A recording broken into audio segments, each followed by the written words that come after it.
CMV, those in nursing homes and other settings for long-term and/or end-of-life care should have basically unlimited access to recreational drugs.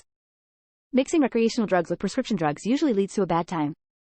You want to make things even harder for the commonly overworked and undertrained staff taking care of them. The volume of injuries and deaths would skyrocket. Old people in nursing homes can still be a danger to other patients or the nursing home staff while high on certain drugs, like PCP.I don't want the old guy high of shrooms to unplug my grandmother's ventilator because they thought the beeping noise was somehow related to a hallucination they were having. So when someone takes a bunch of drugs and gets launched into an episode or full-on psychosis or paranoid delusion, and starts attacking the staff or other residents, what then? These recreational drugs are far from benign, and some can cause serious harm to the user, and leave them in a permanently messed up state. Removed. Greater than these are settings where these arguments no longer apply. Yes, they do. If caring for the health of people in nursing home wasn't a thing, nursing homes wouldn't be a thing. They wouldn't be filled with medically trained professionals, or they wouldn't be stocked to the ceiling with pills, medicines and medical instruments. There are people in nursing homes or long-term care that are younger, 20s to 40s, being treated for intense psychiatric diagnoses like schizophrenia, bipolar, etc., who hope to one day transition to independent living. Giving these people access to recreational drugs would be horrible for their progress and make it more likely that they would need to be cared for their entire lives.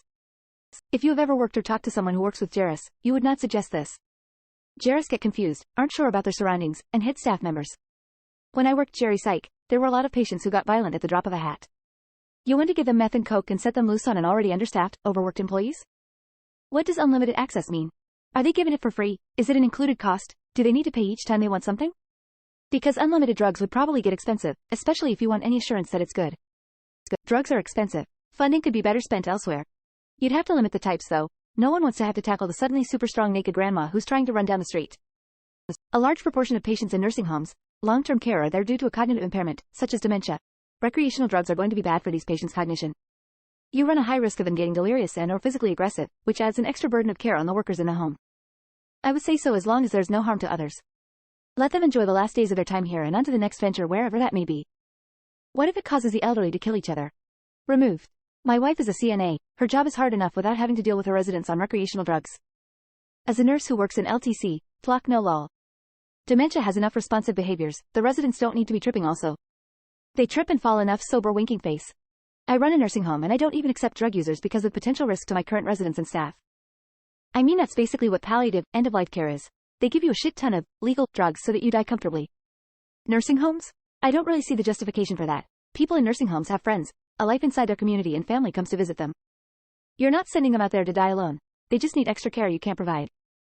I wish I could afford either the recreational drugs, and where to get them, or an old folks home. What goes up must come down. There are side effects of drug use that can far outweigh the short-term high, physical and mental. Not to mention building tolerance. Drugs aren't always the solution. People in end-of-life care generally have a lot of access to opioids because it doesn't matter if you get addicted. To address the rest of your point, I will present a possible negative. Excessive access to drugs may contribute to increased access in the surrounding community. Will Grandma notice when little Johnny steals her bong? She's blitzed out of her mind as it is. But it could kill them. Long-term care equals end-of-life care. If you're deconditioned enough to need to be in a nursing home for long-term care but still want to receive full medical care, I don't see why healthcare providers would ever be expected to allow that. As a caretaker, I don't want my grandmother or myself exposed to potentially harmful people. Old people in homes are violent enough without the hard drugs. There's no guarantee they'll be mellow. I'm sure it would be more troublesome for the nurses as well for the problematic patients. Fine op, we'll give 200 pounds Grandpa Joe with dementia some PCP and you can come restrain him when he flips the flock out. Great idea. Or, oh, even better, we'll give Grandma June with a history of multiple strokes and heart disease some crack and let her roll the dice. Do you want to pay for it? Or force others to? Not only do you not know how people will react, you also don't know what kind of abuse will occur having illegal drugs at the hands of staff who can be abusers. Drug addicts will do anything for drugs, and there's some high-functioning drug addicts that have potential to be the staff in places like those. This would be awesome in an ideal world, but you also have to consider medical staff. They might be at a higher risk of drug addiction and abuse since they'd be so widely available to patients. Also, a black market would grow around nursing homes, possibly negatively impacting the wider society and innocent people. Thing is, I just don't want to change your mind. We're not concerned with resource scarcity. The issue with recreational drugs at this point is that, with not a lot of regulation, dosage control is difficult. Everyone in the nursing home is on a cocktail of pharmaceuticals, and no one knows what the drug interactions will be. 10 years ago I brought my grandma 2 50 mg THC cannabis chocolate bars at our nursing home. She finished part of one before they found them and took them from her. After she passed, I went to the home to collect her things and an admin flagged me down. They had saved the bars and gave them to me. Granny should have been able to get high. I'm so with you on cannabis indica at least. A better way for the elderly to not be so depressed is to have a preschool per day care in the same facility. There are benefits to both the children and the elderly. It has been done and documented. Also, gardens, activities, classes, brain and social stimulation. Drugs are not the answer to this problem due to the concerns others have left regarding staff and safety. I totally get the recreational drugs being allowed for them to use at the leisure, but to actually make sure they have access to them? I really don't see how that's part of a nursing home's responsibilities. Like if someone brings it to them, cool, but I don't see why the homes or doctors should be obligated to provide the elderly with drugs lol. I'd say do it, have a floor for that though is not to disturb the others. I'd be there watching Pink Floyd movies, 2001 etc.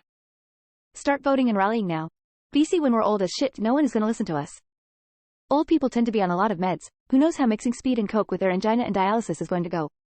I'm betting it will make things a lot worse. Have mercy on the nurses, caregivers and other nursing home staff. Why would you allow grandma to shit herself even more? Also, nursing homes already deal with drugs. It is too disruptive to everything nursing homes exist for. Given what I know about the working conditions at long-term and end-of-life care facilities, I can't help but think this will lead to the general public getting the same unlimited access to said recreational drugs. The opioid crisis is bad enough as it is. I can't imagine this will help. I see a lot of people tackling the problems associated with mixing recreational drugs and senior citizens. I'm going to leave that to them. Why do you feel that people in long-term care facilities don't have a need for good health and the ability to contribute to society? People don't suddenly lose all purpose to exist when they get old. They shouldn't have access for the same reason we don't let them get pissed drunk. Healthcare workers need to be able to do their jobs and take care of these people. They won't be able to do that if the patients are conked out on something and fighting them. That would basically make hospice care places into crack houses. You get weed, take it or leave it. This is the funniest bad idea I've seen in a while. Clearly OP has never worked with the elderly, and probably just wants to do meth legally. Have you done drugs with your friends? Have you been there when someone had a bad experience? If this was the option, you'd be asking the caregivers to basically be the mom of the night, because someone was dumb and took more than they could handle. It shouldn't be their responsibility to take care of people who are high off their ass. It makes their job exponentially harder. I don't see elderly people in skilled care facilities striving to get drunk or high. In addition, these folks are typically taking numerous prescription medications. I think you have an idealized view of daily life in a nursing home. People at end of life are already on a lot of morphine and not quite in reality anyway. I'm repeating here, but street drugs on top would likely make them very sick and not be a fun experience for them. A family member is in this position. He wants cold water on his face, tea and a boiled sweet. Getting trolleyed is the last thing on his mind.